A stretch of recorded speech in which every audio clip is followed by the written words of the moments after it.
আসসালামু আলাইকুম। মেয়েদেরকে বিশ্বাস করাটা না আসলেই কঠিন কাজ। যেই আপনার ঘরও নেই বা আপনার ঘরে যে মেয়েটি রয়েছে সে আপনাকে প্রতিনিয়ত বলছে তোমার জন্য আমার জীবনটা শেষ। কিন্তু ভাই বিশ্বাস করেন, বাইরের একটা মানুষ ওই মেয়েটাকে এসে যদি বলে আপনাকে নিয়ে কোনো একটা নেগেটিভ কথা, আপনি কল্পনা করতে পারবেন না তার পা থেকে মাথা পর্যন্ত পুরো একদম ওয়াশ করে ফেলে দিবে। তখন আপনি বুঝতে পারবেন আসলে সে আপনাকে কতটা ভালোবাসে। যে মেয়েটা আপনাকে প্রতিনিয়ত বলে অনেক ভালো ভালো সম্বন্ধ এসেছিল, সব বাদ দিয়ে তোমার কাছে এসেছি, ভুল কাজ করে ফেলেছে। কিন্তু দেখুন, প্রত্যেকদিন সকালে ঘুম থেকে উঠেই কিন্তু আপনার জন্য নাস্তা বানানো নিয়ে সে তাড়াহুড়ো করে ব্যস্ত হয়ে পড়ে যায়। তাহলে চিন্তা করেন তো সে আপনাকে কতটা ভালোবাসে। আসলেই কিন্তু মেয়েদেরকে সেটা কঠিন। আর হ্যাঁ, এগুলো তো বউয়ের কথা বললাম, আপনার বোনের কথা বলি। সব সময় হয়তো মারামারি ফাটাফাটি নিয়ে ব্যস্ত হয়ে পড়ে থাকেন, কিন্তু দেখুন আপনার পকেটে যদি কখনো সিগারেটের প্যাকেটটা সে দেখেও থাকে, বাবা মার চোখের আড়াল করে কিন্তু রেখে দেয়। আসলে কি করেই বা বিশ্বাস করবেন এসব মেয়েদেরকে? তারা তো পুরুষদের মতো শক্ত গলায় বলতে পারে না আমি তোমাকে ভালোবাসি। দেখুন, তারা দেখাতে পারে না কিন্তু ইতিহাস গড়িয়ে দেয়। যেরকম তাজমহল বানিয়েছে, এখানেও কিন্তু খুব একটা যে প্রমাণ রয়েছে সেটা কিন্তু না।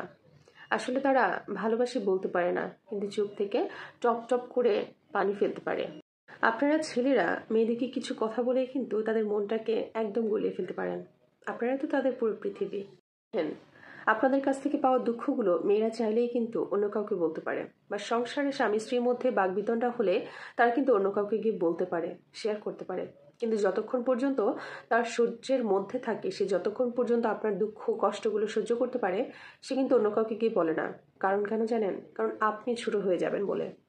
মেয়েদেরকে আসলে বিশ্বাস করাটা কিন্তু সহজ বিষয় না।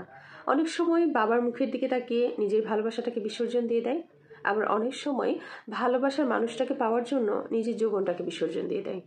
আবার সেই নারী কখনো কখনো সন্তানের মুখের দিকে তাকিয়ে সবকিছু সহ্য করে নেয়।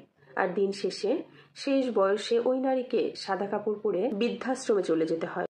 আর যারা তাকে রেখে আসে তারা তার সব থেকে আপন, সব থেকে কাছের, যাদের জন্য জীবনের অনেক কিছুই সে স্যাক্রিফাইস করে দিয়েছে, তারাই শেষ সময়ে তার হাতটি ধরে রাখতে পারে না।